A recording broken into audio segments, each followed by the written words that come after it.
여러분 반갑습니다. 우리가 사는 공간 속에서 만날 수 있는 멋진 도서관에 가서 우리가 사는 시간 속에서 찾을 수 있는 좋은 책의 밑줄 쳐 중계하는 여러분의 중계 서원입니다. 구독과 좋아요는 사랑입니다. 오늘은 서울 서초구에 있는 서초구립 반포 도서관에 가서 부분과 전체를 중계해 드리겠습니다. 베르너 하이젠베르크가 쓰고 김용준이 옮겼습니다. 그때 나는 플라톤과의 대화에 관한 그리스 숙제를 가지고 신학교 지붕 위로 올라갔다. 나는 거기에는 홈통에 누워서 막 떠오르는 첫 햇볕으로 몸을 따뜻하게 할 수 있었고 아주 편안한 마음으로 공부에 몰두할 수 있었다. 때로는 루트비히가가 새벽에 깨어나는 모습을 지켜볼 수도 있었다. 떠오르는 아침 햇빛이 이미 대학 건물과 그 앞에 있는 분수대 위에 넘쳐 흐르고 있었던 어느 날 아침, 나는 티마이오스라는 대화, 특히 물질의 최소 단위에 관해 언급하고 있던 구절에 빠져들어가고 있었다. 그 구절은 우선 번역하기가 매우 어려웠던 까닭에, 아니면 내가 전부터 흥미를 가지고 있었던 수학적 문제가 다루어지고 있었기 때문에 나를 매혹시켰던 것 같다. 나는 그때 어째서 이 부분에 그렇게도 정신을 집중시키게 되었는지 그 까닭을 확실히 기억할 수가 없다. 그러나 거기서 읽은 것은 내게는 완전히 어리석은 것으로 생각되었다. 왜냐하면 물질의 최소 단위가 직각 삼각형에서부터 구성된다는 것, 즉 그것들은 부분적으로 정삼각형 또는 정사각형으로 만들어진 뒤에 입체 기하학의 정다면체, 다시 말해 정육면체, 정사면체, 정팔면체, 정십이면체로 구성된다고 주장하고 있었기 때문이다.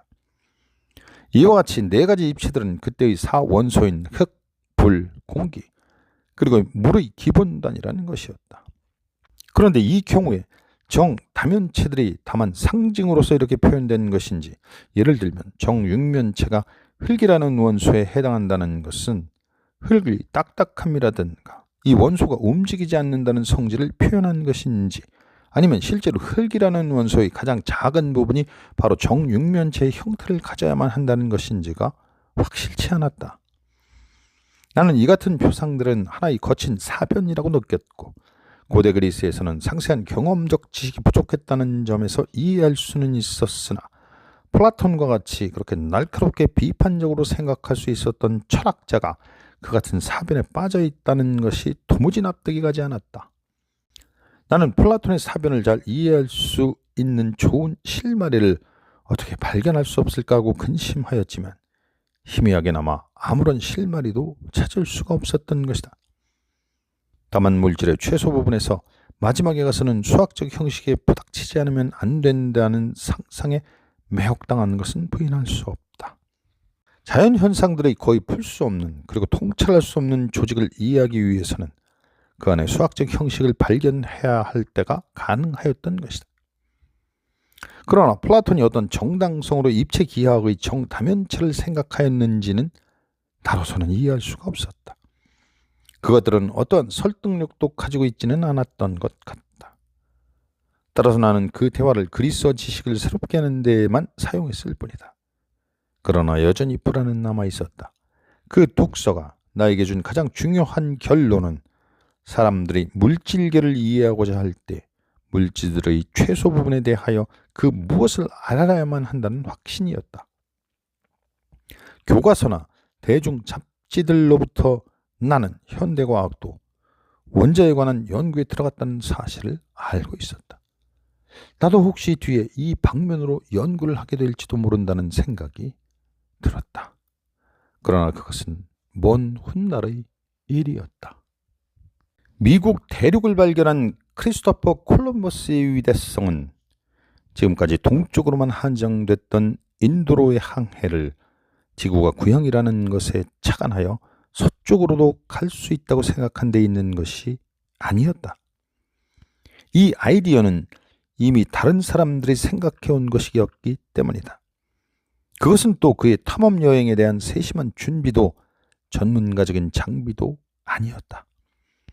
이런 일들은 다른 사람들에게도 얼마든지 가능한 일이었을 것이다.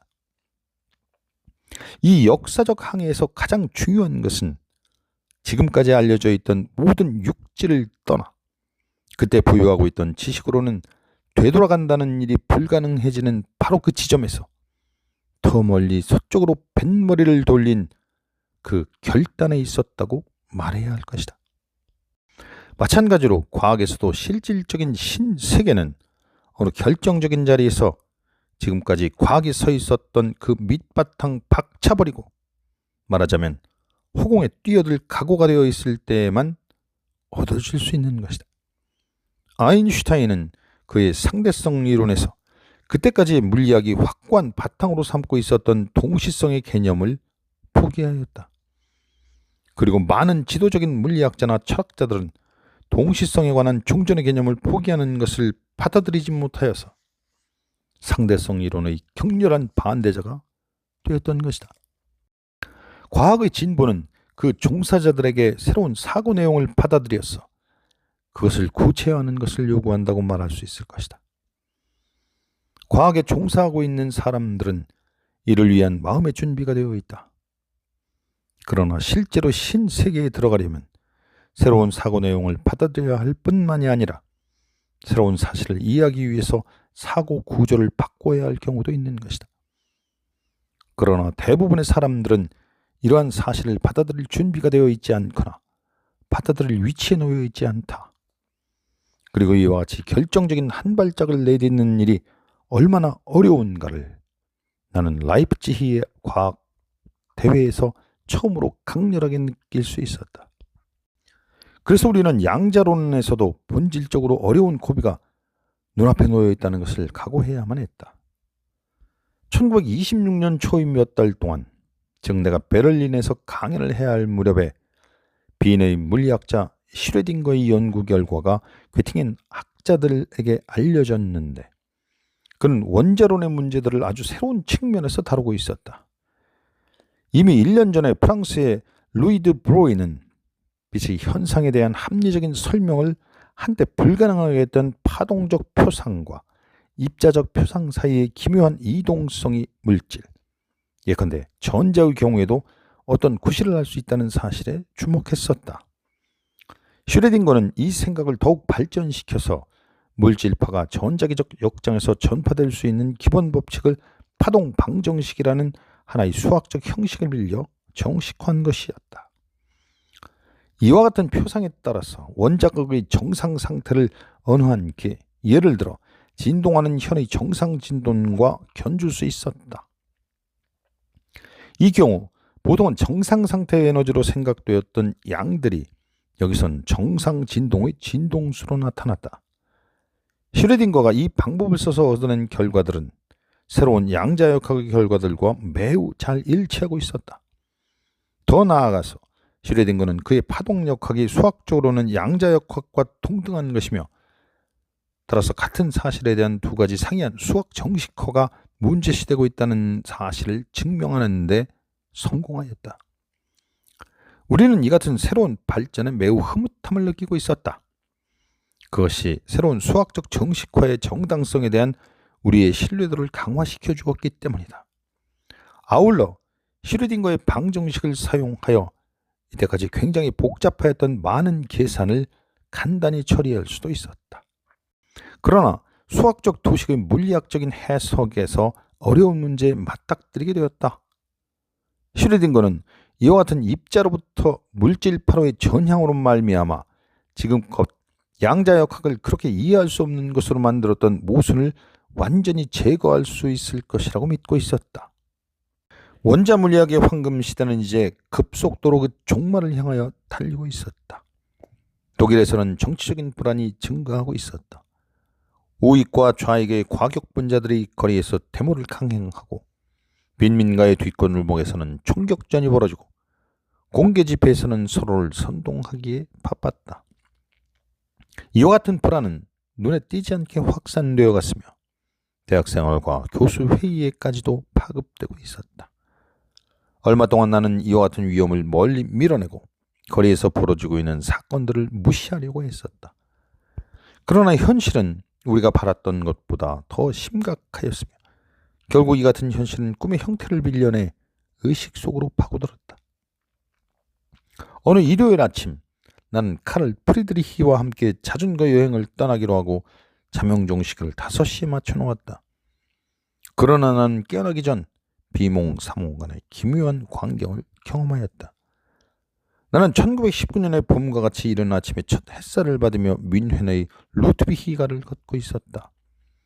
거리에는 붉은 햇빛으로 물들고 있었는데 차츰 더 밝아지는 그 빛은 햇빛이라고 보기보다는 오히려 화염과도 같았다.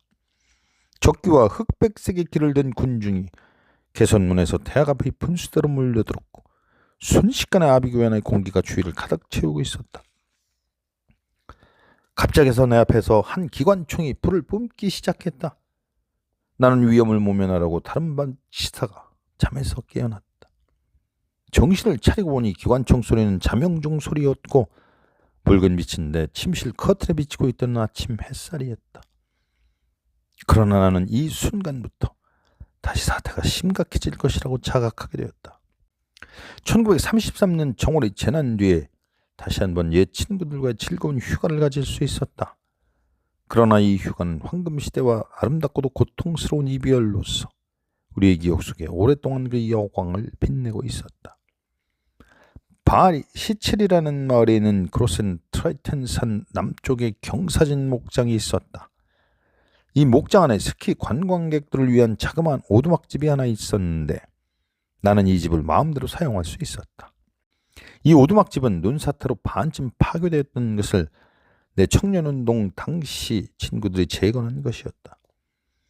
한 친구의 아버지가 목재상을 하고 있었기 때문에 이분이 목재와 공구를 기증해 주었고 그 오두막집 주인인 농부가 건축재료를 여름에 목장으로 운반하였다. 날씨가 좋은 가을철을 이용하여 친구들이 몇 주일에 걸쳐 손수 지붕을 새로 만들고 들창과 덧물을 수리하는 등 숙박시설을 정비하였다. 그래서 우리는 이곳을 겨울마다 스키 숙박소로 쓸 수 있게 되었다. 1933년 부활절 휴가 때 나는 보호와 그의 아들 크리스찬 그리고 펠릭스 블로호와 카를 프리드리히를 바로 그 오두막집에 초대하여 스키를 즐기기로 하였다. 보호가 볼 일이 있었던 잘스부르크에서 보호와 크리스찬 그리고 펠릭스는 함께 오버 라우도르프까지 기차로 와서 거기서부터 걸어서 올라오도록 되어 있었다. 프리드리히와 나는 오두막집을 며칠 동안 지내기에 불편이 없도록 정비하고 식량을 마련하기 위하여 미리 이틀 전에 그곳에 가 있었다. 몇 주일 전 날씨가 좋을 때 우리는 생활 필수품 상자들을 걸어서 약 1시간 거리에 있는 브린슈타인 하우스까지 차로 운반해 놓았으므로 그것을 배낭에 담아 오두막집까지 치고 올라오면 되었다. 우리는 이 계획의 처음 단계에서 몇 가지 어려운 고비에 부딪혔다. 프리드리히와 단둘이 오두막집에서 보낸 첫날 밤새도록 폭풍이 불어닥치고 폭설이 내렸다.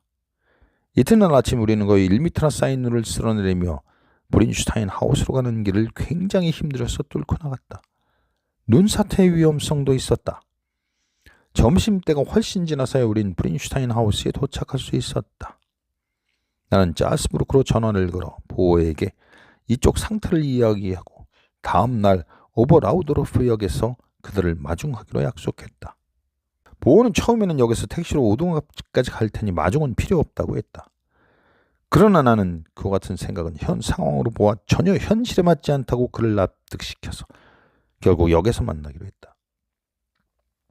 둘째 날 밤에도 첫날 밤과 같이 끊임없이 눈이 내려서 다음날 아침에는 오두막집이 거의 눈에 파묻힐 지경이었다. 전날 우리가 남겨놓은 발자국은 흔적도 찾아볼 수가 없었다. 그러나 날씨는 활짝 깨어 지형을 살펴볼 수 있었으므로 눈사태가 날 위험이 있는 곳은 피할 수가 있었다. 프리드리히와 나는 교대로 발자국을 내면서 브린슈타인 하우스로 가는 새로운 길을 냈다. 거기서부터 오버라우도르프까지는 별다른 어려움이 없어 산을 내려가면서 한 줄기 길을 낼 수가 있었다. 이 길은 오후까지는 보존될 것 같았다. 약속대로 정오쯤 도착하는 기차를 맞이하였는데 보호 일행은 아무도 보이지를 않았다. 그 대신 한 잣간에서 굉장히 많은 짐이 내려졌다. 그 짐은 스키와 배낭과 외투들로서 틀림없이 우리 손님들 것으로 보였다. 이윽고 우리는 역장에게서 저 짐의 임자들이 어느 역에서 커피를 마시다가 기차를 놓쳤기 때문에 오후 4시에 도착하는 다음 기차로 올 것이라는 전가를 받았다. 대부분이 오르막길인 대단히 어려운 눈길을, 그것도 해가 진 어둠 속에서 올라가야 하는 것이 걱정되었지만 도리 없는 일이어서 각오할 수밖에 없었다. 다음 기차를 기다리는 동안 프리티와 나는 주인 없는 짐을 챙기면서 불필요한 짐을 분리시켰다. 체력을 되도록 아껴야 했기 때문이다. 손님들은 4시 정각에 도착하였다. 나는 보호에게 1m 이상의 강솔로 우리가 내려오면서 길을 내놓지 않았더라면 도저히 등산이 불가능할 만큼 상태가 험하여 오두막집까지는 상당한 모험을 각오해야 할 것이라고 설명하였다. 보호가 한참 생각을 하다 이렇게 말하였다. 그거 참 이상하군. 나는 산이라는 것을 항상 밑에서부터 올라가는 것이라고만 생각하고 있었는데. 뒷날 이 말은 내게 더 광범위한 고찰을 하게 하는 계기를 마련해 주었다. 1941년이 끝날 무렵 우리 우라늄 클럽에서는 원자력의 기술적 이용을 위한 물리학적 기초가 상당히 광범위하게 밝혀지고 있었다. 우리는 천연 우라늄과 중수로 에너지를 공급하는 원자로를 건설할 수 있다는 것과 그 원자로에서는 우라늄 235와 같이 원자 폭탄을 만드는 데 필요한 조건을 갖추고 있는 우라늄 239라는 부산물이 생긴다는 것을 알아냈다. 처음 1939년 말에 나는 이론적 근거로부터 중수 대신 아주 순수한 탄소를 제어물질로 사용할 수 있을 것이라고 생각하고 있었다. 그러나 이 방법은 일찍이 포기되었다. 그 까닭은 한 저명한 연구소에서 측정한 탄소의 흡수성이 잘못 계산된 것임이 드러났기 때문이다. 우리가 그 연구소의 발표를 믿고 더 이상 실험을 하지 않았던 것이 착오의 원인이었다. 우리는 당시 독일의 형편으로 기술 출자가 가능한 범위에서 어느 정도의 양의 우라늄 235를 만들어낼 수 있는 방법을 모르고 있었다. 원자로로부터 원자폭탄을 만들려고 하더라도 그 실현 단계에 이르려면 거대한 원자로의 운전 경험을 단연간 쌓아야 하기 때문에 원자탄을 만들기까지는 엄청난 기술 출자가 필요하다는 것을 숨길 수 없는 사실이었다. 지금까지의 원자과학의 물리학은 고전 물리학의 목록에 있는 직관적인 상들로부터 출발한 것이다. 비록 그 적응 가능성은 제한되어 있다고 하지만 또한 보호의 이른바 대응 원리라는 것도 바로 그러한 상들을 주장한 것이라고 할 수 있다. 그러나 원자과학에서도 실제로 나타난 수학적인 기술은 그 상들보다 상당히 더 추상적인 것이었다. 사람들은 심지어 입자상이나 파동상과 같이 서로 판이한 대립되는 상들을 같은 실질적인 사태에 귀속시킬 수 있다. 그러나 소립자 물리학에서는 그런 상을 가지고는 아무것도 시작할 수 없을 것이다. 이 물리학은 사실상 훨씬 더 추상적이다. 따라서 이 영역에서의 자연 법칙들의 정상화를 위해서는 자연계에 실현되고 있는 대칭성, 즉 다른 표현을 빌리자면 자연의 공간에 뻗치는 대칭적 연산, 예컨대 변이라든가 자전과 같은 이외에는 아무것도 의지할 것이 없다. 그러나 그때 사람들은 왜 대칭 연산이 있어야 하며 다른 것들은 존재해서는 안 되는가 하는 문제에 필연적으로 부닥치게 된다. 내가 여기서 생각하는 이 분할의 과정이 도움될지도 모르겠다. 그것은 자연의 공간을 아마 강제적인 아닌 방법으로 늘리고 그럼으로써 새로운 대칭을 위한 가능성을 만들기 때문이다. 현실적으로 존재하는 모든 자연의 대칭성은 이상적으로 말할 때 바로 이 분할의 결과라고 생각할 수 있을 것이다. 물론 이 문제에 관한 본격적인 연구는 그 회의에서 돌아온 뒤에 비로소 시작할 수 있었다. 나는 괴팅엔에서 내부 상호 과정을 가지고 있는 물질의 장을 기술하고 가능하면 자연에서 관찰되는 모든 대칭성을 짜임새 있는 형식으로 표현할 수 있는 하나의 장의 방정식을 발견하는데 온갖 노력을 쏟았다. 그때 나는 모형으로서 베타 붕괴에서 경험적으로 결정적인 구실을 하는 상호작용을 이용하였는데, 이것은 리와 양의 발견으로 말미암아 가장 간결하고 아마도 궁극적인 형태로서 얻을 수 있었던 것이다. 1957년 늦가을이었다. 나는 주네브에서 이러한 문제에 관한 학술 강연을 끝마치고 돌아오는 길에 내 시도에 관하여 파울리와 대화를 나누기 위하여 쥐리히에 잠시 머물렀다. 볼프강은 내가 이미 접어든 방향에서 계속 추구해 나갈 것을 권하며 나를 격려하였다. 그것은 나에게는 매우 중요한 일이었다. 그리고 계속되는 몇 주일 동안을 나는 물질장의 내부 상호작용이 표현될 수 있는 여러 가지 형식을 되풀이하면서 연구를 계속해 나갔다. 갑자기 흔들리는 상들 밑에서 이상하게도 높은 대칭성을 갖는 장의 방정식이 떠올랐다. 그것은 수학적 표현에서 옛날의 디럭의 전자방정식보다 별로 복잡한 것은 아니었지만 상대성 이론의 시간과 공간의 구조뿐만 아니라 양성자와 중성자 사이의 대칭도 안고 있는 것이었다. 좀 더 수학적인 표현을 빌려서 말한다면 이 방정식은 로렌츠군과 더불어 아이소스핀군도 포함하고 있어서 분명히 자연에 나타나고 있는 대칭성의 대부분을 표현하고 있었다. 이것에 관하여 내가 써보낸 편지를 받아본 파울리도 즉시 대단한 흥미를 보였다. 왜냐하면 이 방정식은 전체적으로 매우 복잡한 소립자의 스펙트럼과 그것들의 상호작용을 아우르기에 충분했고, 아울러 이 영역에서 단순히 우연이라고 생각하지 않으면 안 되는 것 이외에는 모든 것을 확정시킬 수 있는 하나의 틀이 발견되는 것 같이 보였기 때문이다. 여기서 베르너 하이젠베르크와 함께 걸었던 중계서원의 산책을 마치겠습니다. 사랑하는 중계서원 구독자 여러분, 여기까지 함께 하시느라 애쓰셨습니다. 여러분 감사합니다.